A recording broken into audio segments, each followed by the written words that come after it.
시간이 조금 없으니까 시작하겠습니다. 저희가 이제 이 시편을 읽을 때 조금 얻는 느낌이 무엇입니까? 일단 이 시편은 좀 내려가죠. 이 시편은 조금 자신의 마음에 있는 것을 좀 털어내고 그리고 하나님께 기도하는 그런 부분들이 있어서 이렇게 쭉 내려가다가 그 다음에 이제 또 끝 부분은 어떻게 올라오죠? 쭉 이제 하나님의 일로 쭉 다시 올라와서 끝에는 어떤 기분이 있습니까? 어떤 느낌이 있습니까? 여러분이 이제 이 시편을 처음부터 끝까지 읽으면 좌절로 끝납니까? 아니면 소망으로 끝납니까? 소망으로 끝나죠 이게. 그래서 물론 좌절되는 부분과 그런 부분들도 있지만 항상 이제 소망으로 끝납니다. 자, 그래서 저희가 기도를 잘했는지 못했는지는 조금 끝난 후에 어떤 기분이 있는가에 따라서 좀 뭐라고 볼 수 있지 않나 그런 생각이 돼요. 특별히 이제 뭐라고 할까요? 저희는 기도할 때에 좀 기도하고 나서 이제 좌절할 때가 많은데 그것은 제가 볼 때는 올바른 기도가 아니라고 생각합니다. 물론 좌절하는 때도 있고 또 기도를 하고 나서도 계속 기도하고도 좌절할 때가 있겠지만 그거는 보통 좋은 기도가 아니라 저희는 항상 무엇을 끝나야 되니까 소망으로 끝나야 됩니다. 왜냐하면 제 기도라는 것은 무엇입니까? 하나님께 나아가는 것 아닙니까? 그래서 그 기도 시간이 어려웠다고 해도 그리고 내 기도의 간구가 들어지지 않았다고 해도 저희가 누구하고 만났습니까? 소망의 하나님과 만났죠. 그러니까 올바른 기도라면 아무리 어려워도 힘들어도 무엇으로 끝나야 됩니까? 소망으로 끝나야 됩니다. 소망의 하나님을 저희가 만났기 때문입니다.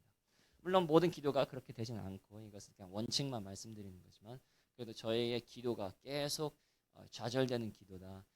그 기도할 때도 힘을 얻지 못한다. 기도하고 나서 소망이 있지 않다. 그러면 조금 우리가 기도를 조금 잘못하고 있지 않는가라는 그런 생각을 해야 됩니다. 왜냐하면 이 시편 기자도 쭉 내려가죠. 아주 절망적인 곳에서 내려가지만 끝내는 어떻게 올라오니까 다시 하나님께로 올라오기 때문에 저희 이 부분만 아니라 이 시편만 아니라 다른 시편도 이런 것이 많이 있기 때문에 저희가 소망으로 끝나는 기도를 해야 되지 않는가 싶습니다. 자, 제가 이 시편을 통해서 이제 조금 구체적으로 말씀드리고 싶은 것은 약간 오늘은 방법론입니다. 이 시편은 저희가 하나님께 어떻게 저희의 마음을 아뢰는지 잘 보여준다고 생각합니다. 저희 이제 베드로전서 5장 7절 보시면 베드로전서 5장 7절 보시면 저희가 잘 아는 구절이 있죠. 많이 들어본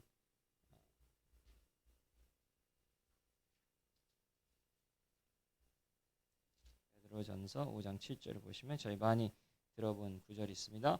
너희 염려를 다 주께 맡기라 이는 그가 너희를 돌보심이라.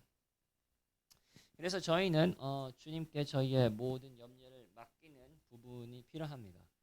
저희의 속마음을 주님께 아뢰고 그리고 여기뿐만 아니라 물론 다른 데에서도 많이 명령하지만 저희가 하나님께 저희의 속마음을 내놓는 부분이 필요합니다. 근데 문제는 뭐냐면 저희가 이걸 할 때에 죄를 조금 많이 짓지 않나 싶습니다. 저희가 속마음을 털어놓게 되면 저희 이제 어쩔 수 없이 이제 기질에 대해서 조금 말씀을 드려야 되는데 저희 이제 외국 사람들에 비해서 이제 한국 사람들은 무엇이 없냐면 뭐라고 할까요? 단어가 정확히 생각이 안 나는데 이 정도까지만 하는 그런 단어가 있습니다. 그래서 한국 사람들 매우 극적이에요. 그래서 0점이든지 100점이든지 그래서 1등 아니면 상관없다. 뭐 2등부터는 다 아무것도 필요 없고 그냥 1등이다 1등. 그런 부분이 이제 꽤 많은 것 같아요. 그래서 기도를 아예 안 하든지 아니면 기도를 막 열심히 하든지 40일 금식 기도를 하든지 그런 이제 조금 해가지고 조금 균형이라고 할까요? 예, 그런 게 많이 깨졌습니다.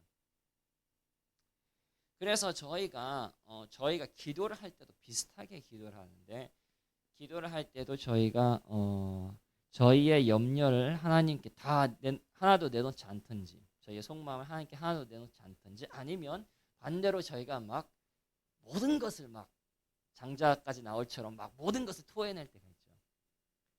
이것이 조금 저희의 기질이기 때문에 한국인들의 기질이기 때문에 뭐라고 할까요? 조금 기도를 할 때 이 죄를 좀 더 많이 짓습니다. 저희가 감정적으로 되고 저희의 속마음을 다 털어놓게 되면 끝까지 가요. 그런 것이 있습니다. 그래서 저희가 기도를 할 때 하나님에 대해서 속마음을 할 때 항상 어떻게 끝날 위험성이 있냐면 하나님에 대한 원망, 하나님에 대한 삿대질, 하나님이 진노하고 막 하나님 당신이 뭐 살아있느냐 뭐 그런 기도를 할 때가 꽤 많습니다. 다른 나라에 비하면.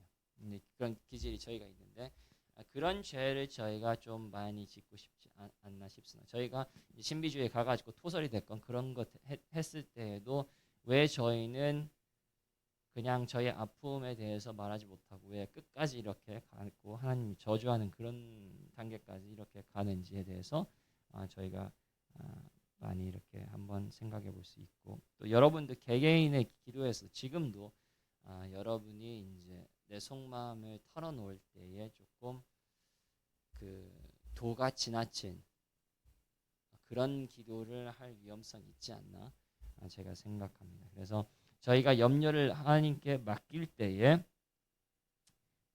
좀 죄를 많이 짓다고 생각하는데 그러면 그렇게 죄를 짓지 않고 하나님께 염려를 저희가 맡기는 성경적인 방법이 무엇인가에 대해서 좀 방법론에 대해서 어떻게 기도하는가에 대해서 저희가 오늘 잠깐 보겠습니다.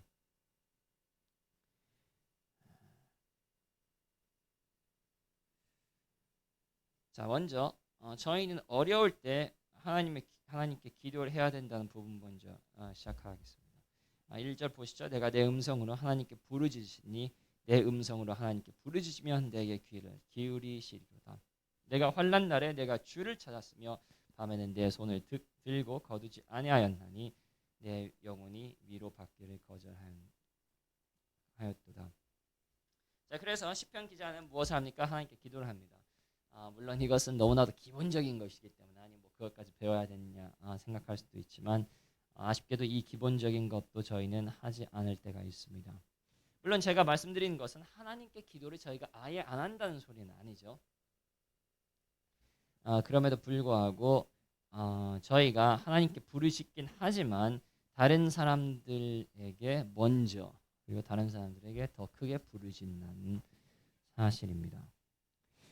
솔직히 하나님께 저희의 마음을 내놓는 것보다도 다른 사람들에게 말을 하는 것이 훨씬 많지 않습니까? 그래서 저희가 뭐 자녀가 뭐 잘못됐다, 뭐 가족에 힘든 일이 있다 그러면 저희가 그것에 대해서 하나님께 얼마나 많이 하나님께 갖고 가는지 아니면 옆에 있는 사람에게, 자녀에게, 뭐 남편에게 아니면 친구들에게 그것을 먼저 하는지에 대해서 한번 저희가 생각을 해봐야 됩니다. 그래서 2절에 보시면 뭐라고 씁니까? 나의 환난 날에 내가 주를 찾았으며 친구를 찾는 것이 아니라 부모와 자녀와 가족을 찾는 것이 아니라 내가 주를 찾았고 밤에는 내 손을 들고 거두지 아니하였고 내 영혼이 위로받기를 거절하였나이다. 그래서 저희는 특별히 무엇을 하냐면 어려울 때에 위로받고 싶어요. 저희가 그래서 그리고 위로받는 부분들이 있습니다.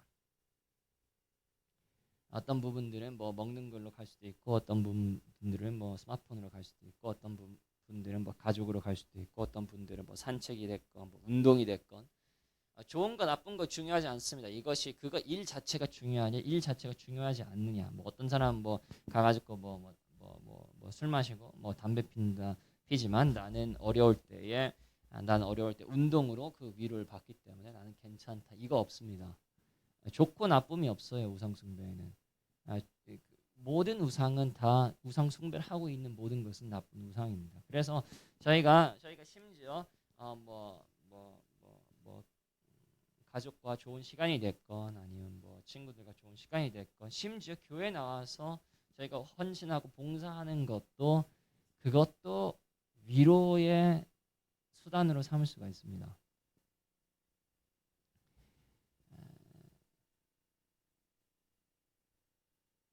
그리고 그 모든 것은 바로 저희가 기도하고 있지 않는다는 증거입니다.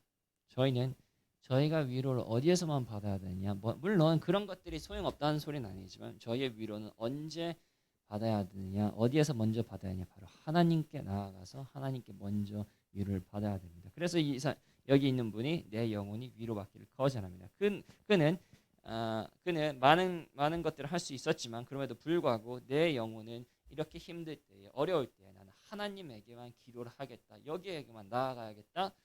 그렇게 해야 된다는 것입니다. 그렇게 생각했다는 것이죠. 그래서 이렇게 생각하면 물론 저희가 기도를 안 한다.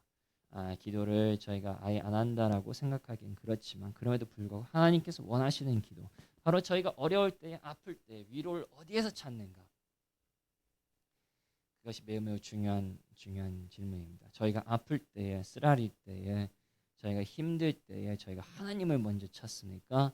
아니면 저희가 부모가 됐건 아니면 일이 됐건 운동이 됐건 뭐 먹는 것이 됐건 그런 것을 찾습니까? 만약에 저희가 그런 다른 것을 먼저 찾고 있다면, 그런 것을 통해서 저희가 기분 전환이 먼저 된다면, 거기를 통해서 위로를 받고 있다면, 그러면 그것은 바로 저희가 하나님께 부르짖고 있지 않는다는 증거입니다. 그래서 저희가 필요한 것은 무엇입니까? 바로 하나님께 부르짖는 것입니다. 그래서 매우 어려운 부분이에요. 기도는요 매우 많은 조건들이 있어요. 저희가 올바른 기도를 하려면, 저희가 지난번에도 말했지만 올바른 기도를 하려면 저희가 깨어 있어야 되고, 그리고 깨어 있기 위해서는 저희가 뭐 세상의 것을 보면 안 되고 뭐 등등등 그런 것이 많이 있는데, 여기에서 말하는 것은 무엇이냐? 저희가 올바른 기도를 하려면 무엇을 해야 된다고요? 다시 한번, 저희가 다른 곳에 위로를 찾으면 안 된다는 것입니다. 하나님께 부르짖는다는 것은 다른 사람에게, 다른 것에게 부르짖지 않는다는 것이 포함된다는 것이죠. 그래서 저는 이제 시편들을 읽으면서 저 자신은 또 참 고민이 많은 게, 진짜 제가 하는 기도 중에서 얼마나 많은 기도가 올바른 기도일까요? 물론 여기 앉아가지고 기도는 하고, 뭐 집에서 기도하고, 여기 저기서 기도하고, 뭐 어디 갈 때마다 기도하고, 뭐 그런데 진짜 이제 제가 하는 기도 중에서 얼마나 진짜 하나님께 부르짖는 기도인가, 그것을 이제 고민을 하게 됩니다. 그래서 저 같은 경우도 어느 날, 이제 옛날 일이죠. 어느 날 매우 외로웠는데 그때 이제 생각을 하게 됐어요. 내가 만약에 이 외로움에 사람을 먼저 찾는다면 무엇인가 좀 잘못되지 않았는가. 그래서 조금 외롭다, 조금 이렇게 할 때는 사람을 찾고 친구도 찾을 수 있지만, 저는 극도로 외로울 때는 절대로 사람을 만나지 않습니다. 극도로 제가 진짜 깊은 곳에서 외로울 때 하면 절대로 사람을 만나지 않습니다. 왜냐하면 그때는 바로 제가 하나님께 나아가고 하나님과 함께 해야 하는 시간입니다. 저희가 진짜 힘든 일이 있을 때, 경제적인 됐건 가족이 됐건 뭐 어떤 극도로 힘든 문제가 있을 때, 그때에 저희가 하나님께 나아가지 않는다면 하나님께 부르짖고 있는 것이 아닙니다. 그리고 만약에 저희가 올바르게 하나님께 부르짖고 있다면, 그러면 다른 데에서는 저희가 위로를 받으려고 하지 않습니다. 그래서 저희가 매우 기본적인 것이죠. 수없이 들었죠. 저희도 우상숭배에 대해서 수없이 들었지만 계속 들어야 되는 것은 무엇이냐? 제가 잊어버리고 저희가 잊어버리기 때문에 그렇게 살지 않습니다.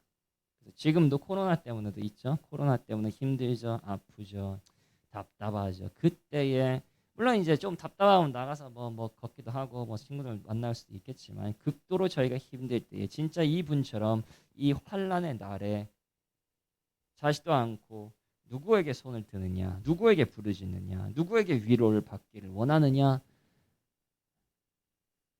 저희는 그리스도인으로서 세상의 것이 아니라 바로 하나님에게 위로받고 하나님께 부르짖고 하나님께 나가야 되지 않는가 싶습니다.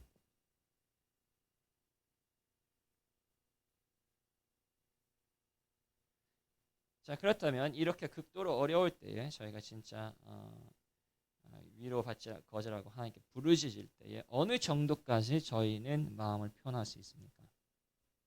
아까 방법론에 대해서 이야기한다고 했는데 잠깐 이 부분입니다. 자, 어느 정도까지 저희는 기도 안에서 하나님께 저희 마음을 표현할 수 있습니까? 본문을 보면 시편 기자가 상당히 많이 표현한다는 것을 저희는 볼 수 있습니다. 4절에 보시면 이런 말이 있죠. 주께서 내가 눈을 붙이지 못하게 하시니 내가 괴로워 말할 수 없나이다. 그래서 제 자신이 잠을 못 자고 괴로운 것은 누가 허락하셨다는 것입니까? 바로 하나님께서 허락하셨다. 하나님께 왔다는 것을 심지어 기도하죠. 7절에서 9절 보시면 주께서 영원히 버리실까? 다시는 은혜를 베풀지 아니하실까? 그의 인자하심은 영원히 끝났는가? 그의 약속하심도 영구히 패하였는가? 하나님이 그의 베푸실 은혜를 잊으셨는가? 노하심으로 그가 베푸실 은혜를 그치셨는가? 하였나이다. 그래서 실제로 이 시편 기자는 매우 심지어 저희가 가끔씩 기도하지 않는 부분까지도 이렇게 기도하죠.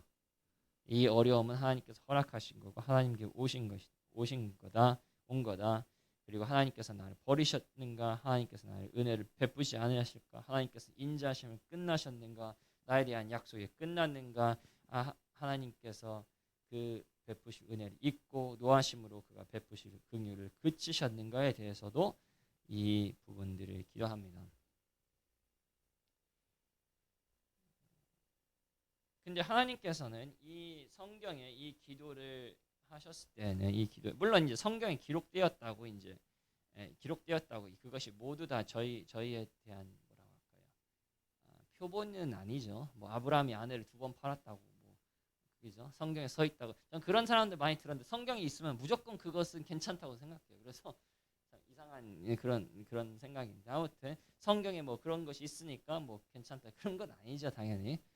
성경에 있는 것은 좋은 것고 그리고 나쁜 예, 좋은 예도 나쁜 예도 다 같이 있기 때문에 저는 좋은 예를 따라야 되고 나쁜 예를 따라가지면 안 돼. 그건 뭐 다 이해를 하시죠. 그래서 실제로 이 시편에 뭐 이것들이 있기 때문에 저희가 똑같이 기도를 할 수 있느냐 약간 이제 의문이 있죠. 똑같은 기도를 할 수 있느냐에 대해서 의문이 있지만 그럼에도 불구하고 하나님께서 특별히 이 시편뿐만 아니라 이것을 수없이 시편에 이제 쓰셨을 때는 이것이 우리의 기도하는 올바른 예구나 라고 저희가 이제 조금 결론을 내릴 수가 있죠. 어떻게 보면 참 무서운 말입니다. 하나님께서 영원히 버리실까? 다시는 은혜를 베풀지 아니하실까? 그의 인자하심은 영원히 끝났는가? 그의 약속하심도 영구히 패하였는가? 하나님이 그가 베푸실 은혜를 잊으셨는가? 노하심으로 그가 베푸실 긍휼을 그치셨는가 하셨나이다. 하나님께 참 의심이 많는 기도죠. 의심과 그리고 약간 낙담과 좌절이 많은 기도인데 하나님께서는 이 기도를 들으십니다.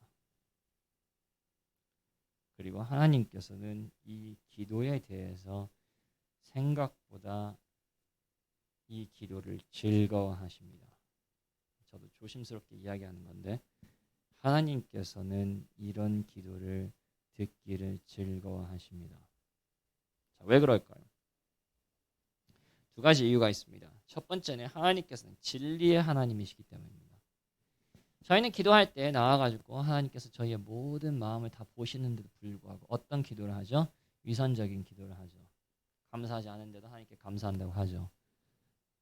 저희가 괜찮지 않은데도 하나님 앞에 괜찮다고 하죠. 하나님을 사랑하지 않는데도 하나님을 사랑한다고 합니다. 그 기도는 하나님께서 절대로 기뻐하시는 기도가 아닙니다.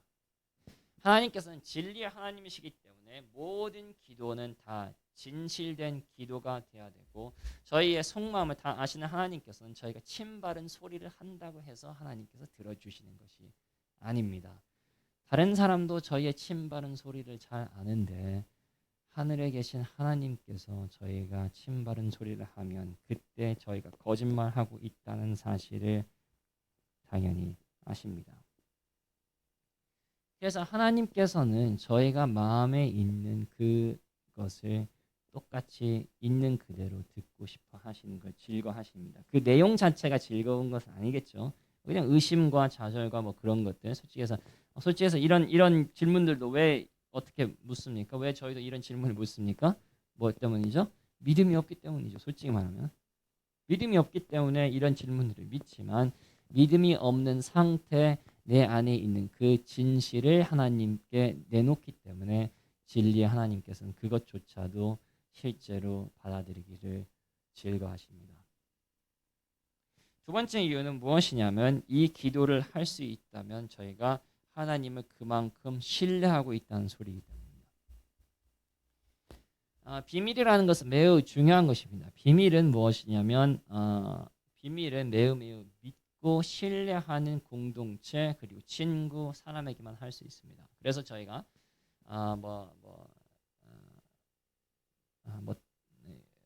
저의 학생이 하나 있다고 합시다. 제 학생 중에 하나가 저에게 비밀을 이야기해요. 다른 사람에게 이야기하지 비밀을 이야기한다는 그건 무슨 뜻입니까?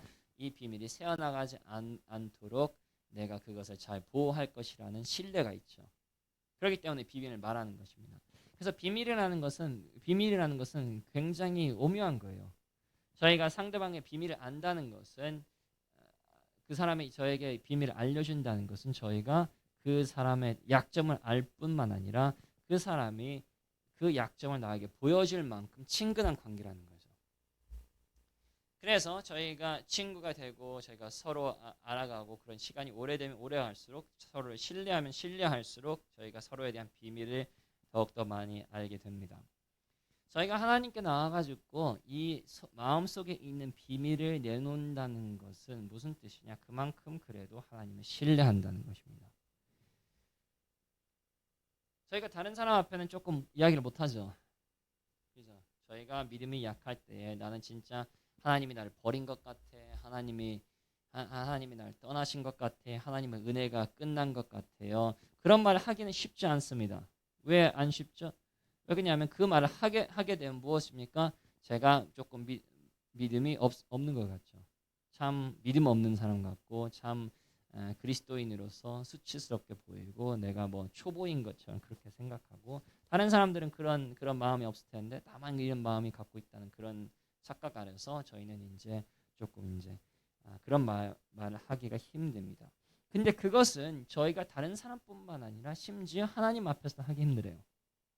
저희의 속마음을 있는 그대로 하나님 그렇습니다. 저희는 교회에 수십 년 다녀왔어도 아직도 하나님에 대한 믿음이 없습니다. 아직도 하나님의 은혜가 끊일 것 같습니다. 아직도 하나님께서 나를 버리셨을 것 같습니다. 아직도 나는 하나님께서 한 일에 대해서 참 힘들어하고 괴로워합니다. 아직도 나는 고난이 왔을 때 감사하지 못하고 내 안에서 너무나 힘듭니다라고 말하는 것 자체가 쪽팔려요. 매우 쪽팔립니다. 스스로에게도 쪽팔리고 그리고 하나님 앞에도 쪽팔려요. 근데 만약에 저희가 그 쪽팔림을 감안하고 하나님께 이런 기도를 진실되게 할 수 있다면 그것은 무슨 소리입니까? 저희가 하나님에 대한 믿음이 그만큼 있다는 것입니다. 내가 이런 기도를 해도 하나님께서 나는 버리지 않으실 거야. 내가 이런 기도를 해도 하나님께서는 나에게 은혜를 베풀어 주실 거야. 내가 속마음을 하나님께 털어놓아도 하나님께서는 나를 버리지 않으시고 나를 삼으셨다고 하셨으니 나를 계속 데리고 계실 거야 라는 그 신뢰, 그 믿음이 있기 때문에 저희가 이 기도를 할 수 있는 것입니다. 그래서 하나님께서는 이 두 가지 이유 때문에 진실의 하나님이기도 하시지만 이 기도를 들을 때 저희가 하나님을 이만큼 신뢰한다는 것을 보여주기 때문에 이 두 이유 때문에 하나님께서는 의외로 이런 기도를 매우 즐거워하실 수가 있습니다. 그래서 시편에도 많이 보시면 계속 이런 기도가 많이 나와요. 저희는 하나님을 사람처럼 생각하면 안 돼요. 사람은 저희가 다른 사람에 가가지고 이런 말을 하거나 속마음을 내놓을 때에는 우리의 의심과 어려움을 내놓을 때에는 사람들은 저희를 뭐하죠? 거절하지 보통. 그죠? 근데 하나님 그런 분이 아니에요. 하나님은 어차피 저희의 약함을 다 아시고 저희 연약함을 다 아시고 저희 신앙 없음을 다 아시고 믿음 없음을 다 아시기 때문에 저희가 오히려 하나님 앞에 강하게 나올 때에 하나님께서는 그 기도를 즐거워하지 않습니다. 그리스도께서는 건강한 사람을 위해서 온 것이 아니라 병자들을 위한 저희 같은 나약한 그리고 저희 같이 죄를 짓고 의심이 많고 아무리 하나님께서 역사하여도 하나님을 믿지 못하고 신뢰 못하는 나약한 자들을 위해서 오신 것입니다. 그리고 그 나약한 자들이 하나님 앞에 저희가 하나님에 나와서 하나님 저는 나약합니다. 하나님 저는 믿음이 없습니다. 하나님 이 상황에서 진짜 하나님의 약속이 이루어질지 이루어지지 않을지 너무나도 힘듭니다. 하나님 진정으로 하나님께서 저에게 복을 주실지 안 주실지 잘 모르겠습니다. 하나님의 도대로 하나님의 법도대로 이렇게 나아가면 진짜 하나님의 축복의 끝이 있을지 없을지 참 모를 때가 있습니다. 목사님께서는 앞에서 진짜 하나님 안에 함께 있으면 세상의 것이 있지 않고 하나님 안에 함께 있으면 그 기쁨과 영광과 즐거움이 있다고 하는데 하나님 저는 아직까지도 그 기쁨을 맛보지 못하고 아직까지도 그 기쁨이 있는지 잘 모르겠습니다 하는 기도가 저희가 하나님을 사랑해요. 하나님 감사합니다. 하나님 이런 축복을 내려주실 거였어요. 감사하고 하나님을 기대하고 이 소망이 넘쳐납니다. 이런 거짓된 기도보다 오히려 이런 기도를 하나님께서 훨씬 더 즐거워하실 수가 있습니다. 아니 훨씬 더 즐거워하십니다. 물론 저희가 믿음이 막 강해져 가지고 진짜 막 위인전에 있는 그런 분들처럼 믿음으로 강하게 이렇게 이런 기도를 했으면 좋겠죠. 근데 저희는 그런 자들이 아닙니다. 믿음이 약하고 나약하고 실패하고 신비주의까지 왔다 갔고 저희가 진짜 막 하나님께 나아가서 죄도 많이 짓고 진짜 하나님 솔직히 해서 저희 과거자들이 서로에게도 이제 알려지면 저희가 쪽팔려서 죽을 지경인데 그 모든 천사들 앞에서 그 거룩한 아브라함과 뭐 다윗과 그런 모든 사람들 앞에서 저희의 죄가 이렇게 드러날 때 얼마나 쪽팔리겠습니까? 저희는 그런 자들이에요. 저희가 뭐 위대한 것처럼 저희가 대단한 것처럼 저희가 뭐 하나님 위해서 무엇을 헌신하고 한 것처럼 저희가 스스로를 포장할 때 하나님께는 별로 받아주시지 않습니다. 받아주지 않아요. 근데 언제 하나님께서 저희의 기도를 받아주시냐? 하나님 저는 나약합니다. 하나님 저는 아픕니다. 하나님 저는 하나님의 말씀을 잘 못 믿겠습니다. 하나님 진짜로 최선을 다하는데도 내가 하나님께서 이렇게 하실 거라는 그런 믿음이 없습니다. 이런 마음을 가지고 진실된 마음을 가지고 저희가 주님께 나올 때 하나님께서는 그 기도를 받아주십니다. 그래서 오히려 제가 생각할 때는 저희가 이런 기도 마음에서 나오는 상한 마음에서 나오는 기도가 저에게 더 필요하지 않나 싶습니다. 진실의 하나님 그리고 저희가 하나님을 신뢰하는 것을 기뻐하시는 하나님께서는 이런 기도까지도 들어주시기 때문입니다.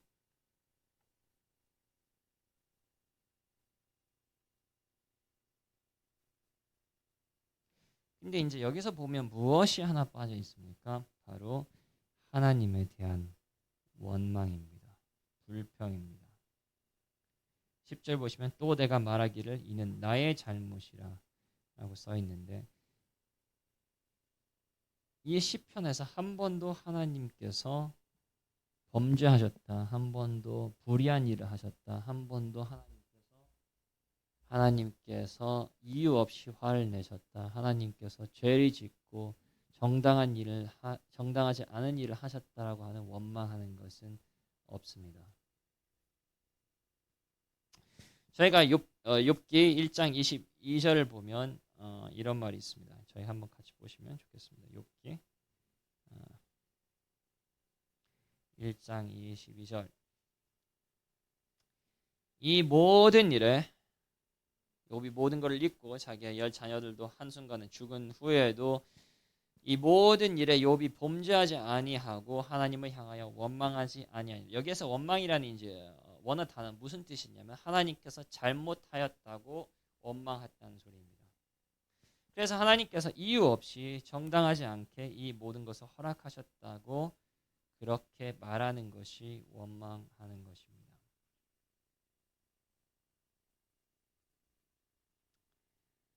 이것이 바로 범죄하지 않는 길입니다. 자, 무슨 소리입니까? 저희가 기도할 때에 어느 때에 선을 넘느냐, 어느 때가 도가 지나친 기도냐, 바로 저희가 하나님께 원망하고 불평하고 하나님께서 무엇을 잘못하셨다고 할 때 그때가 도를 넘는 기도입니다.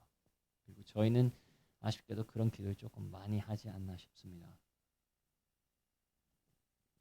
하나님은 왜 내 이웃에게 이런 선물을 주시고 나에게 이 선물을 주시지 않았습니까? 여기까지는 괜찮아요. 근데 항상 저희는 선을 넘죠. 하나님은 그러고도 공의로우신 하나님입니까?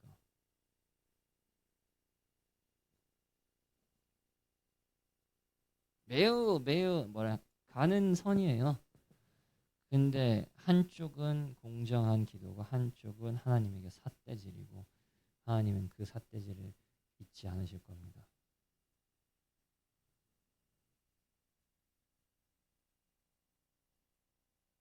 하나님 왜 우리 자녀에게 이런 아픔을 허락하셨습니까? 괜찮아요. 그런 기도 똑같이 할 수 있습니까? 하나님 언제 저희 자녀를 구원시킬 겁니까? 언제 저희 자녀가 이런 어려움에서 건져내실 것입니까? 하나님 이런 자녀가 하나님 이런 우리 자녀가 이렇게 있을 때에 너무나 마음이 아프고 하나님께서 우리 자녀에게 은혜를 주실까 안 주실까 의심이 듭니다.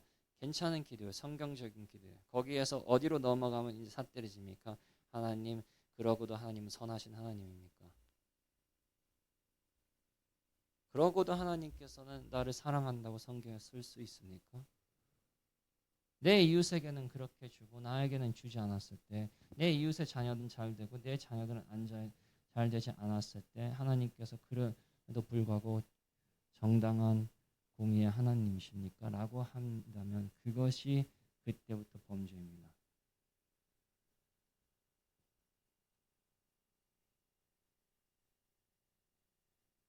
이 시편을 계속 읽어보시면 그것이 하나도 없죠. 하나님께서 선하시지 않다. 하나님께서 정의하시고 있지 않다. 하나님께서는 의롭지 않다. 그런 말이 하나도 없습니다.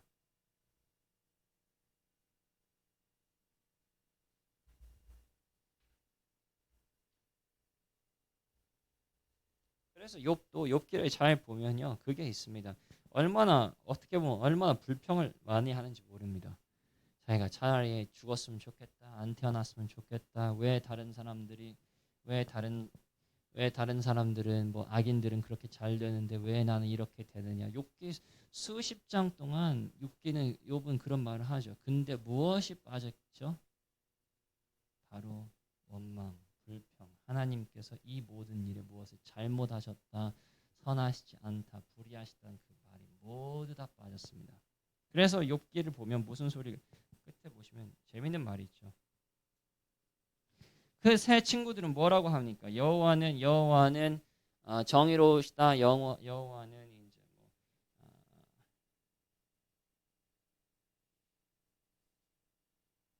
이제 여호와께서는 뭐 악한 자들을 심판하시고 의로운 사람들에게 축복을 주시니까 욥 너는 무엇을 잘못했기 때문에 회개해야 된다. 그런 말이 대부분의 그 말인데 욥 42장 7절을 봅시다. 욥기 42장 7절을 보시죠.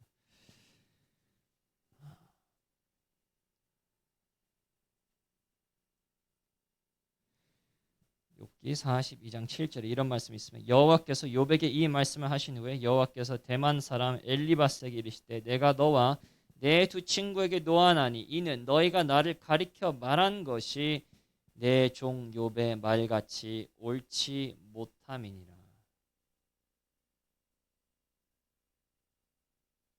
그래서 욥은 무엇을 지금 했다는 거죠? 말을 옳게 했다는 거죠. 자기의 아픔과 자기의 어려움과 차라리 내가 죽었으면 좋겠다. 막 그런 말을 물론 이제 그런 말 안 하면 더 좋겠습니까? 좋겠죠. 그렇지만 그런 상황에서 그런 믿음을 가질 수 있는 사람이 있을까요? 그런 마음을 뭐 자녀가 10명 하루아침에 죽었는데 뭐 아니 뭐 괜찮아 뭐 이렇게 하면 뭔가 이상하죠. 하지만 욥은 자기의 마음을 다 털어놓지만 무엇을 결코 하지 않았느냐? 하나님께서 선하시지 않다, 의롭지 않다. 내가 받아야 되는 이 모든 것은 하나님께서 불공평하게 나에게 내려주시는 것이다. 하나도 그 말을 하지 않습니다. 그래서 저희도 기도할 때 이런 말들을 이런 말들을 삼가야 된다. 그래서 제가 이제 한국인들에게는 조금 이런 기도가 이럴 때 실수를 많이 한다는 거예요. 감정에 막 이렇게 올라오면요. 조금 그것을 막는 뭐라고 할까요? 필터가 없어요. 그러니까 아무리 화가 나도 해야 되는 말이 있고 안 해야 되는 말이 있는데 저희는 이제 한국인에서 좀 다혈질이기 때문에 이게 막 올라오면 그때부터는 이제 해야 되는 말과 해야 되지 않는 말을 구분을 못 해요. 그래서 이제 뭐 부모와 자녀 관계, 뭐 친구들 관계, 부부 사이에도 실제로 어느 정도까지만 해도 뭐 그거는 봐줄만 한데 거기에서 멈추지 않고 항상 넘어가요. 그래서 이제 많이 싸움이 일어난다고 생각하는데 하나님과도 똑같습니다. 어느 정도까지 여기 정도까지는 할 수 있지만 그것을 넘어가면 하나님께서는 그것에 대해 답을 하십니다. 저희는 저희의 감정에 대해서도 진실되게 말해야 되지만 또 무엇에 대해서 진실되게 하나님에 대해서도 진실되게 말해야 됩니다. 저희가 하나님은 선하지 않다, 하나님 의롭지 않다 할 땐 그때는 하나님에 대해서 거짓말을 하게 되는 거고 말을 옳지 않게 하는 것입니다. 그리고 그것에 대해서는 하나님께서 기억하십니다. 왜냐하면 생각해 보십시오. 아무리 여러분이 기분이 안 좋다고 해봅시다. 여러분 운전하시는 분들 중에서 오늘 기분이 진짜 안 좋아요. 오늘 막 화가 너무나 나고 막 진짜 뭐 부부싸움 하고 막 우리 자녀가 말도 안 듣고 막 오늘 뭐 어디 투자한 것도 다 널러가고 그래가지고 막 너무나 기분이 안 좋아가지고 막 진짜 그냥 스트레스 풀려고 막 130으로 달리고 있어요. 근데 이제 여러분이 가다가 고속카메라에 찍혔어요. 그래서 벌금이 나왔어요. 몇십만 원인지 잘 모르겠어요. 몇십만 원 나왔다고 합시다. 그럼 여러분이 가가지고 아이고 법정에다 이거 뭐 제가 그때 너무나 기분이 안 좋아가지고 너무나 힘들어가지고 너무나 그때 너무나 부부싸움도 하고 이렇게 해가지고 그러면 그 벌금이 없어집니까? 안 없어지죠. 감정과 상관없이 한 일은 한 일에 대한 대가가 있습니다. 그러면 세상 사람들의 법에도 아무리 감정이 힘들다고 해도 아무리 힘들고 좌절된다고 해도 법을 어기면 그것에 대한 마땅한 보응이 있다면 저희가 전능자에게 삿대질 해놓고는 기분이 나빠서 봐달라고 하면 하나님께서는 그냥 넘어가실까요? 항상 기억해야 되는 것은 하나님께서는 저희 아버지이지만 하늘에 계신 아버지입니다. 그리고 하늘에 계신 아버지께서는 심판자, 권능자이라는 것을 어느 순간에도 잊어버리면 안 됩니다. 이거 베드로전서에도 써 있지 않습니까? 저희 잠깐만 볼까요? 베드로전서 1장. 저희는 아버지한테 대해서 아버지라는 단어에 대해서 너무나도 이제 오해를 많이 하고 있는데 아버지께서는 뭐 저희의 모든 것을 눈 감아 주시고 다 좋은 거라고 하는데 1장 베드로전서 1장 17절 뭐라고 써 있습니까? 외모로 1장 17절 외모로 보시지 않고 각 사람의 행위대로 심판하시는 이를 너희가 아버지라 부른즉 너희가 나그네에 있을 때의 때를 두려움으로 지내라. 아버지에 대해서 무엇이 여기에서 아버지라고 합니까? 아버지는 눈을 감아주는 사람입니까? 아무 것이나 해도 그냥 받아주시는 사람입니까? 아니죠. 각 사람의 행위대로 특히 외모도 안 보고 각 사람의 행위대로 심판하시는 자가 아버지입니다. 그리고 그 아버지를 누가 어떻게 해야 되니까 나그네로 있을 때에 두려움으로 지내야 됩니다. 성경에 대한 아버지하고 저희가 생각하는 아버지하고 천지 차이예요. 그리고 저희가 아무리 하늘에 계신 아버지라고 해도 아무리 저희가 하나님께 가깝고 저희가 은혜의 보좌로 나올 수 있다고 해도 그 아버지께서는 저희가 삿대질 할 때에는 결코 잊어버리지 않으십니다. 유일한 방법은 용서받는 것입니다. 그래서 만약에 여러분이 과거에 저도 했고 여러분도 했겠죠. 그래서 저희가 그런 일을 했다면 저희가 빨리 가서 회개하고 저희가 그리스도의 피로 용서를 받고 그 다음에 이제부터는 그 일을 뭐 합니까? 멈춰야죠.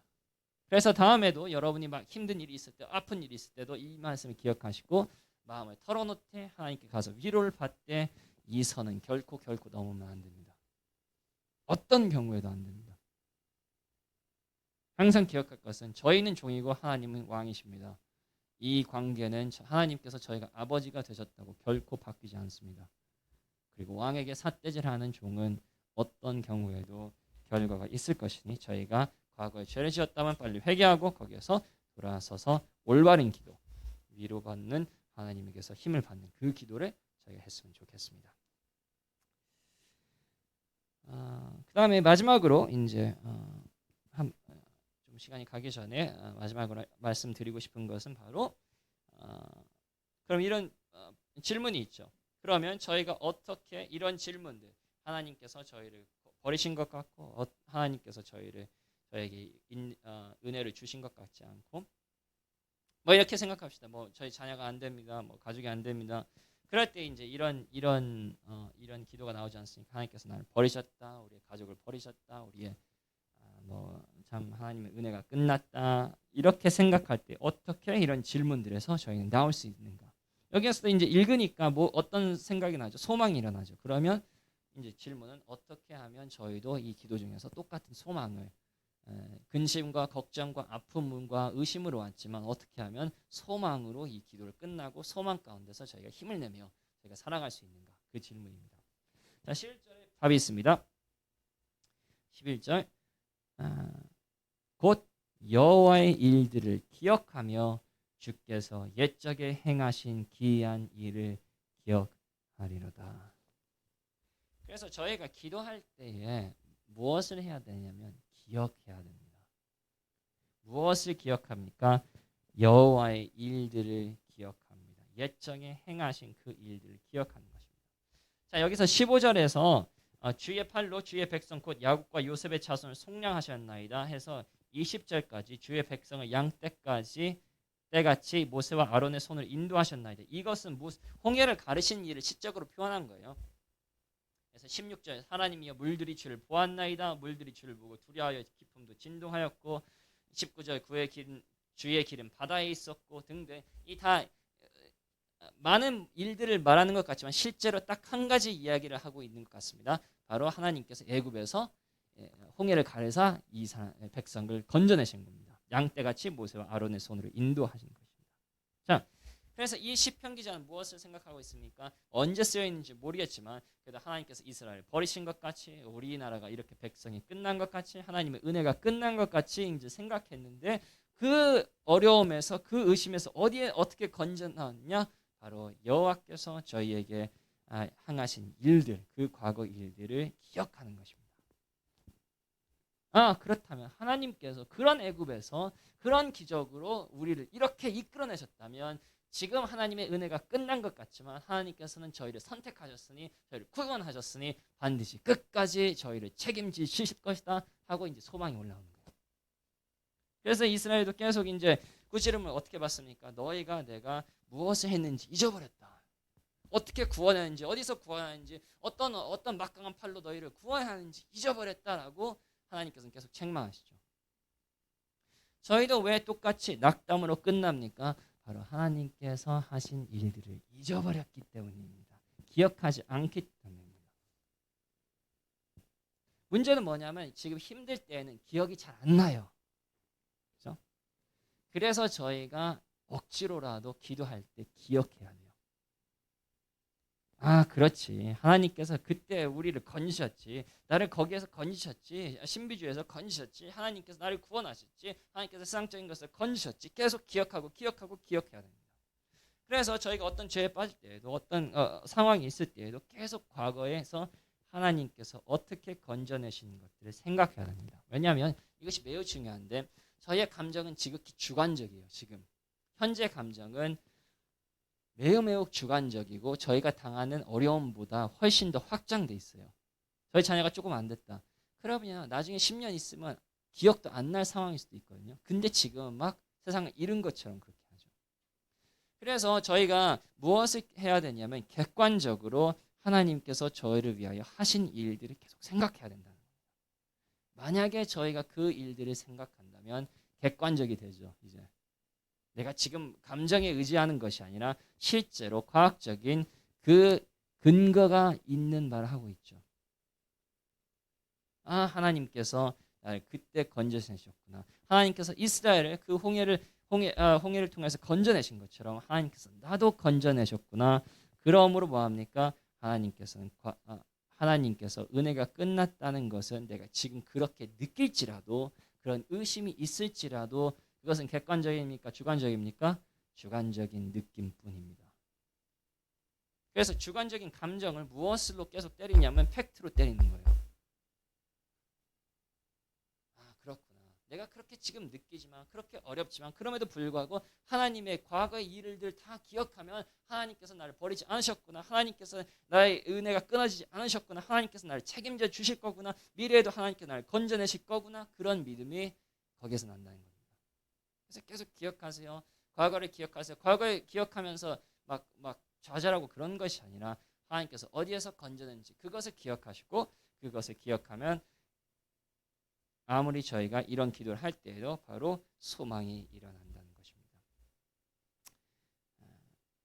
그래서 저희가 감정이 어떻든 저희가 하나님이 하신 일들을 기억하고 이런 기도를 할 때에도 이런 의심이 있을 때에도 이런 속을 터놓을 때에도 하나님께서 하신 일들을 저희가 기억하면서 그리고 그 미래에 하실 그 일들에 대해서 소망하고 감사했으면 좋겠습니다. 자, 그래서 다시 한번 정리를 하겠습니다.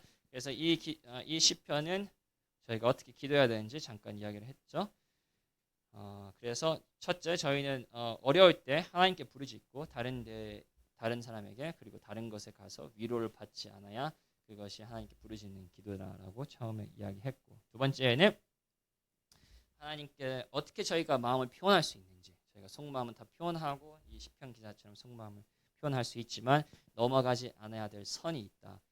진짜 하나님에 대해서 하나님은 부정하다, 하나님은 의롭지 않다, 선하지 않다, 그런 삿대질을 하면 안 된다는 그것을 저희가 이야기했고, 마지막에는 저희가 이런 아픔 속에서도 힘든 속에서도 저희가 하나님의 일들을 기억하며 하나님께서 미래 하실 일들을 소망하며 이겨나갈 수 있다는 그 이야기를 했습니다. 그래서 여러분이 기도하실 때 이것들을 잘 사용하셔서 기도하셨으면 좋겠습니다. 기도하십시다. 하나님 아버지, 저희가 다시 한번 오늘 이렇게 하나님에 대해서 어떻게 올바르게 저희가 힘들 때, 어려울 때에 어떻게 올바르게 기도하는지에 대해서 잠깐 배웠습니다. 저희가 이것들을 저희가 마음에 새겨서 저희가 저희의 감정대로, 저희의 생각대로, 저희의 판단대로 기도하는 것이 아니라 진정으로 하나님의 말씀에 써있는 방법대로 기도를 하여서 더욱더 이 기도를 통해서 하나님과 가까워지고 하나님을 만나고 하나님의 축복을 받는 저희가 될 수 있도록 도와주시옵소서. 예수 그리스도의 이름으로 기도했습니다. 아멘.